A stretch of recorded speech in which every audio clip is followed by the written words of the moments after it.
Here we are in the control center. Pretty fascinating. It is fascinating.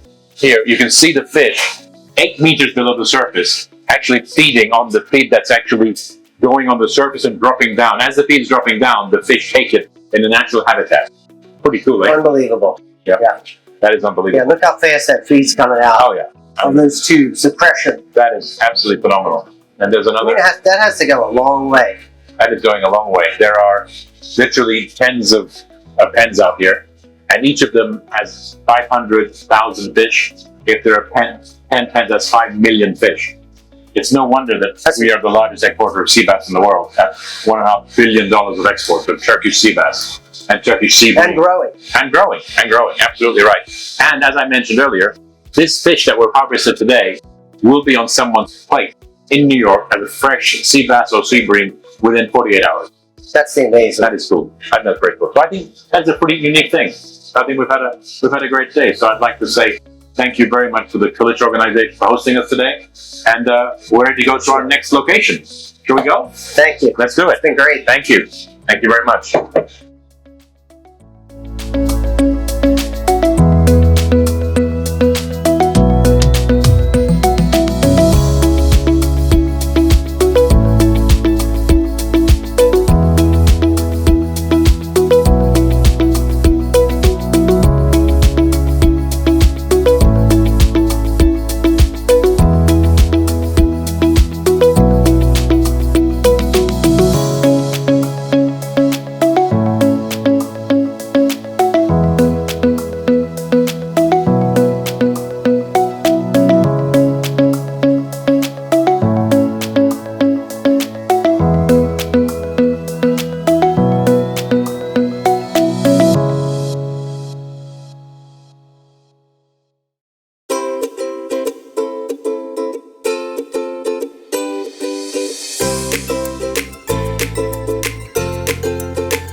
This is what you would consider a traditional, very simple Turkish breakfast. And you might consider it diverse, but believe me, on special occasions, it becomes a heck of a lot more diverse than this is here. So we have different cheeses. For instance, that's a kashkabal cheese. It can be aged, and this is the what you might know as feta, but what we call Turkish white cheese, and that's a very staple of our diet here. And then we have pishi, we have other things like that. So this is just a very simple breakfast in Turkey.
This is the most famous place to come to in Izmir for kokoreç. And you're probably wondering what kokoreç is. What is kokoreç? Well, it's lamb intestines. Oh. So let's go and have a look.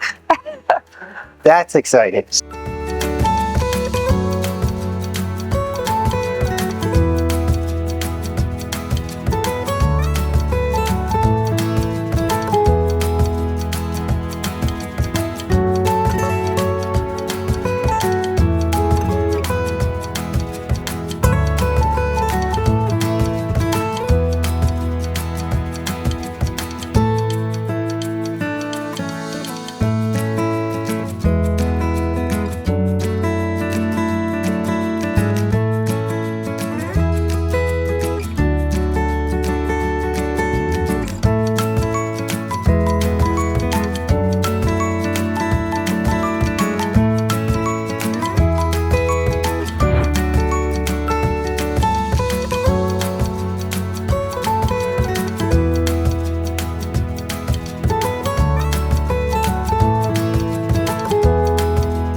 So we can start with this.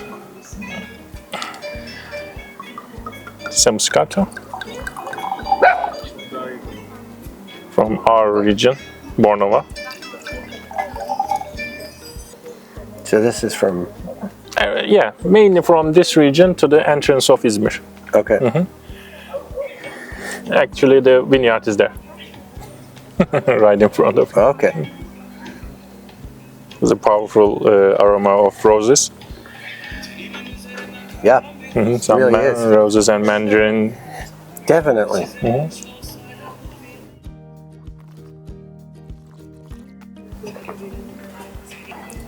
Yeah, we try to keep it a crisp, Very nice, crisp. crisp wine, so that people can enjoy more and longer. So, as far as an alcohol content would be for that, I think 12, 13, around 12 to 13 alcohol. It's usual for a white wine. And this one is a Solaris. We made this 2024. Right now we made it at the beginning of the vintage. We start with Solaris. It's a German grape variety. and where would that be? It's all over the place. All in. How many acres are here? 30. Okay. 30 acres.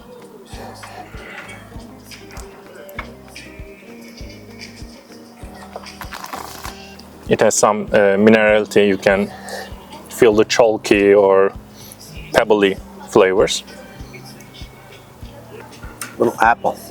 Green apples. Yeah.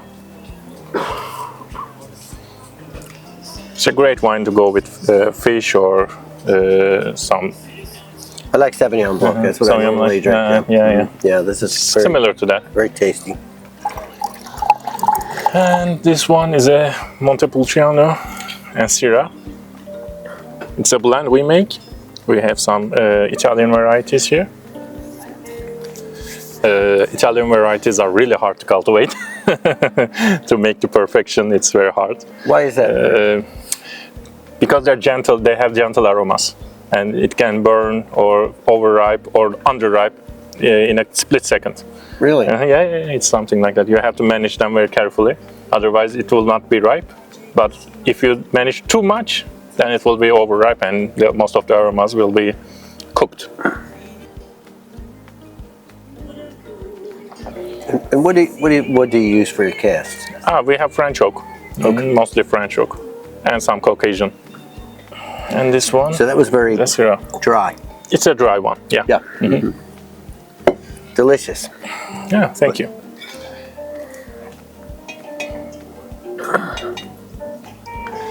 Now, what's your philosophy on letting wine breathe? It depends on the aromas or lacks and pros and cons about wine. And sometimes it can be a little reductive, so you can have an aerated wine. It should be better, but sometimes it doesn't. It doesn't help at all. I usually have a taste first and then decide. And temperature? Tell me, because you're the expert. Yeah. Temperature to drink. Yeah, temperature to drink is important. Whites must be around 12 to 14, and usually I have the reds around 18.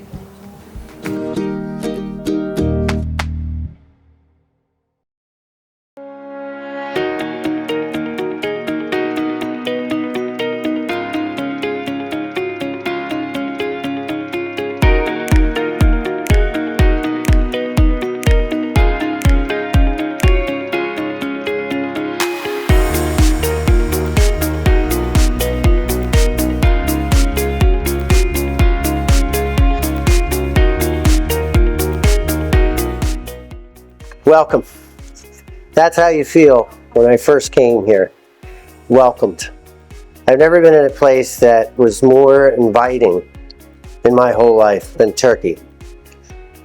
Just from the natural beauty of this island, that's how the people are too. Family value, family commitment to family, basically. Was really special. So I think my biggest commitment here to Turkish taste has been that I will go back to the United States and be an ambassador for Turkish taste, for not only the beauty and the hospitality of the island, but of the people and the products that are produced here on an everyday basis. The striking thing here too, if I can just talk a little longer is the staff from all of these different factories. We went to the wheat milling, we went to spices, we went to the vineyards, and all the staff in all of these places are so happy. And the reason being is that the ownership is a commitment to the staff first, because they realize that their products are only as good as the people that are producing them. And some of the lessons that I've learned here, we can definitely use back in the States. But they do an outstanding job here, and it's so great to see. And they have a total utilization of product here. Thank you, Turkish Taste. Thank you for hosting me. It's been great, and I look forward to the next trip.